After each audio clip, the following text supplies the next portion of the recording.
ગુજરાતની દરેક શાળા, દરેક શિક્ષક અને વાલીઓ માટે એક એવો નવો નિર્ણય આવ્યો છે જે આપણી શિક્ષણ વ્યવસ્થાનું ભવિષ્ય બદલી નાખશે. હા, જીસીઆરટીએ 13 ઓગસ્ટ 2026ના રોજ એક એવો મોટો પરિપત્ર જાહેર કર્યો છે. પણ ઊભા રહો, ગભરાવાની કે ચિંતા કરવાની બિલકુલ જરૂર નથી. આ નિર્ણય કોઈ શિક્ષા કે દંડ માટે નથી, પણ આપણી શાળાઓને વિશ્વ સ્તરીય બનાવવા માટેની એક સોનેરી તક છે. આખરે શું છે આ નવો નિયમ?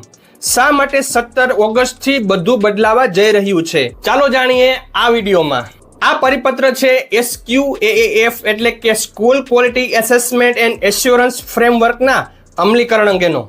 NEP 2020 હેઠળ હવે રાજ્યની દરેક સરકારી, ગ્રાન્ટેડ અને પ્રાઇવેટ શાળાઓનું ગુણવત્તા આધારિત રેટિંગ અને મૂલ્યાંકન થશે. આનો સૌથી મોટો ફાયદો એ થશે કે દરેક શાળા પોતાની ખામીઓ ઓળખીને શાળાને વધુ શ્રેષ્ઠ બનાવી શકશે, જેથી બાળકોને સુપર ક્વોલિટી એજ્યુકેશન મળશે.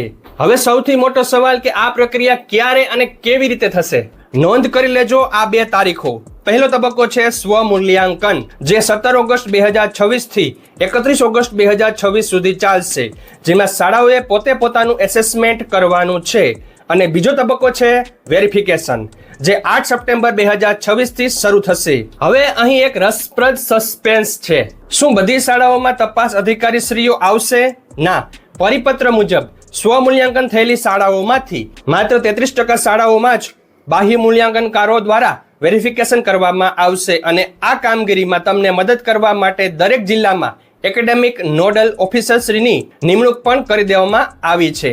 તો શિક્ષક મિત્રો અને શાળા સંચાલકો, આ કોઈ ડરવાની વાત નથી, પરંતુ આપણી શાળાને નંબર 1 બનાવવાની સુવર્ણ તક છે. સમયસર સ્વમૂલ્યાંકન પૂર્ણ કરો અને શિક્ષણમાં એક નવો ઇતિહાસ રચો. આ માહિતી દરેક શિક્ષક અને શાળા સુધી પહોંચાડો અને આવી લેટેસ્ટ અને સચોટ અપડેટ માટે આ ચેનલ સબસ્ક્રાઇબ કરવાનું ભૂલતા નહીં. Thank you very much. જય શ્રી કૃષ્ણ.